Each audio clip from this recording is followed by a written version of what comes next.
और चल एक बार फिर से बात मिडिल ईस्ट की कर लेते हैं, क्योंकि जिस तरह से ईरान ने कुवैत में अमेरिकी एयरबेस पर हमला किया है, इस हमले के बाद ट्रंप ने 2 घंटे की युद्ध मीटिंग में कुछ एक ऐसा प्लान बनाया जो ईरान के लिए तबाही साबित हो सकता है। खुफिया इनपुट से पता चला है कि तेहरान की सड़कों पर कट्टरपंथियों ने प्रदर्शन तेज कर दिए। वो दबाव बना रहे हैं कि ईरान राष्ट्रपति डोनाल्ड ट्रंप के साथ परमाणु को लेकर कोई डील ना करे, क्योंकि अमेरिका पर भरोसा नहीं किया जा सकता। खुफिया रिपोर्ट्स के मुताबिक ये मिसाइल ईरान के पश्चिमी हिस्से में स्थित भूमिगत मिसाइल बेस या लॉन्च पैड से दागी गई थी। ईरान इस क्षेत्र से अपनी कम दूरी की बैलिस्टिक मिसाइलों के जरिए खाड़ी देशों में मौजूद अमेरिकी ठिकानों को निशाना बनाता जा रहा है। ईरान के इस्लामिक रिवोल्यूशनरी गार्ड कॉर्प्स यानी कि IRGC ने दावा किया कि उसके बलों ने उस अमेरिकी एयरबेस को निशाना बनाया, जिससे रात में ईरान के दक्षिणी हिस्से खासकर बंदर अब्बास क्षेत्र में हमले किए गए थे।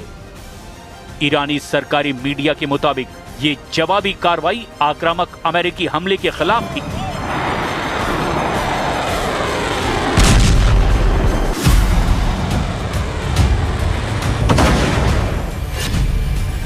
तेहरान की सड़कों पर सैलाब, अमेरिका की तबाही के नारे।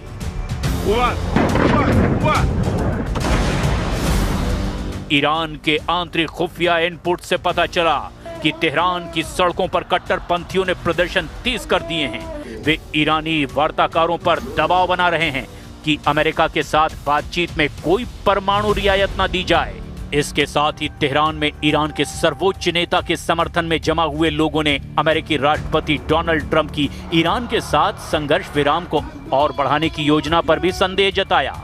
ईरानी अब कह रहे हैं कि वॉशिंगटन पर भरोसा नहीं किया जा सकता और वो अपने लक्ष्य हासिल करने में नाकाम रहा है, क्योंकि दोनों पक्षों के बीच अभी भी मतभेद बने हुए हैं। ईरान की राजधानी तेहरान के इंगिलाब चौक पर प्रदर्शनकारियों ने इस समझौते पर संदेह जताया।